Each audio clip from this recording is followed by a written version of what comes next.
90% des gens utilisent mal leur débroussailleuse. Aujourd'hui, je vous montre comment travailler 10 fois plus longtemps sans pour autant vous fatiguer plus. On verra au total 7 astuces avec les erreurs à éviter. Bonjour à tous et bienvenue sur la chaîne Action Création. La première astuce, ça va être de bien régler sa machine et également son harnais de débroussailleuse. On va d'abord la clipser dans un des crans de la débroussailleuse et il faut en fait que votre débroussailleuse soit équilibrée.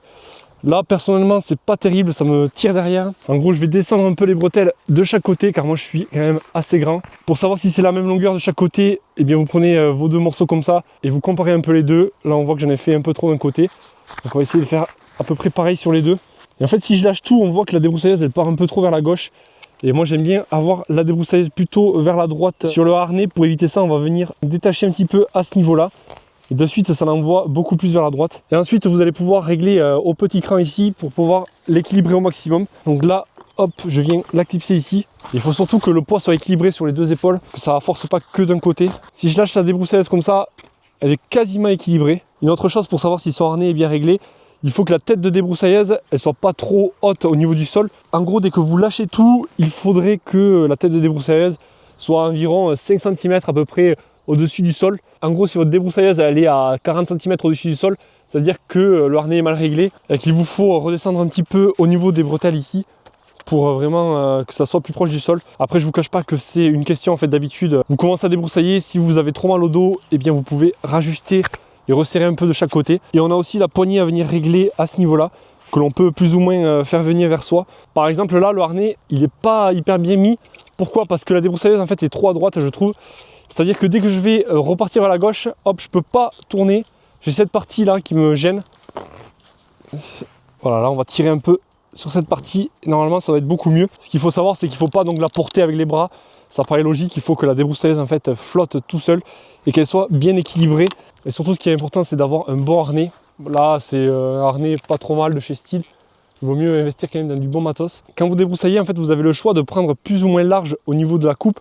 Soit vous pouvez aller vraiment à gauche comme ça au maximum, ou alors faire des petites bandes de 1,50 m par exemple. Et bien moi je vous recommande des fois, si l'herbe est un peu haute, de faire des petites bandes comme ça. Parce qu'en fait, si vraiment vous allez chercher à gauche au maximum, et bien vous allez forcer sur vos genoux et ça risquerait de vous faire mal au fur et à mesure. Donc plus on va chercher vers la gauche et plus on a le genou droit qui va faire mal, enfin qui va tourner en fait. En gros si je vais chercher à droite ça va, mais si je viens chercher vraiment à gauche au maximum, on le sent là au niveau du genou, ça tire. Et ça si vous en faites pendant 2-3 heures, et bien c'est jamais bon. Donc pas hésiter à faire des petits va-et-vient de 1,50 m, 2 m. Et pas vouloir aller à chaque fois peut-être trop sur les extrémités. Également dans un talus, je vous recommande toujours de faire de haut en bas, surtout si vous avez de l'herbe très haute, car en fait si vous faites de bas en haut, et bien déjà vous allez être comme ça dans le talus et vous allez vous recevoir toute la fougère dans la gueule, enfin en gros ça va vous retomber dessus, tandis que faire de en haut vers en bas, on est beaucoup plus confortable et vu qu'on prend plus de hauteur, c'est quand même beaucoup plus pratique pour broyer surtout des ronces ou alors broyer de la fougère. Alors on n'en parle pas assez aussi, c'est la posture. Pareil, donc ça sera au niveau du positionnement du harnais. Si vous êtes trop courbé comme ça, et bien à force voilà, le dos ça risque de vous faire mal. Essayez d'avoir le dos droit, avoir le cou droit comme ça, c'est quand même mieux je trouve. Après parfois on n'a pas le choix de se pencher un peu. C'est pas forcément les jambes, voilà, c'est surtout les bras qui vont faire de droite à gauche. Alors il y a un truc aussi de bien, si vous avez fini et que vous êtes à 200 mètres de votre voiture ou de votre camion, enfin bref, il y a quand même pas mal de déclipser à ce niveau là, hop. Et vous prenez la débroussailleuse comme ça, vous la mettez sur l'épaule, vous tenez avec votre main cette partie comme ceci, vous la calez bien là comme ça, et là elle est en parfait équilibre, vous forcez pas et vous pouvez aller là où vous voulez sans trop vous fatiguer. Très important aussi c'est le choix de la tête de débroussailleuse. Est-ce que vous allez choisir une lame ou alors du fil? Si vous prenez une lame, parfois si l'herbe n'est pas trop haute, c'est pas forcément utile de prendre une lame, vous avancerez beaucoup plus vite avec du fil et donc vous vous fatiguerez certainement moins. Si l'herbe est trop haute, des fois avec le fil, c'est pas mieux, donc il faut prendre la lame. Et si vous avez des ronces, vous pouvez prendre un U, donc une lame qui va broyer en fait tout simplement. Alors il y a aussi pas mal de choses, on va éviter bien sûr de débroussailler en pleine chaleur. Faites aussi des pauses régulières, par exemple à chaque plein, lorsque vous allez faire le plein de la machine. Et bien vous vous arrêtez un peu, vous buvez un coup, ça fait toujours du bien. Et aussi une astuce très importante, quand vous savez que vous allez être bientôt à court d'essence, je vous conseille de vous rapprocher toujours du bidon, tout en débroussaillant en fait tout simplement.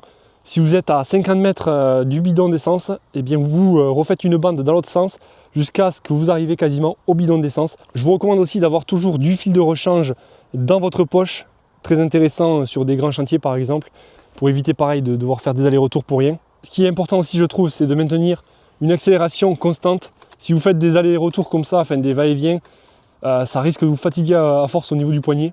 Ça c'est que mon avis, après nous on accélère tout le temps à fond. Et la machine, elle se porte très bien. Une chose aussi importante, c'est d'avoir le fil adapté, enfin le fil à la bonne longueur surtout. Ça après vous le verrez au bruit du moteur. Si ça hurle trop, c'est qu'il manque du fil. Et si vous voyez qu'elle galère complet, c'est qu'il y a trop de fils justement déployés.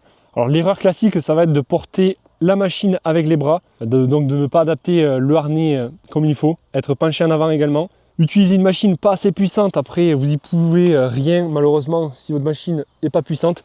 Mais ce que vous pouvez faire, c'est peut-être mettre moins de fils pour éviter justement que vous galérez trop.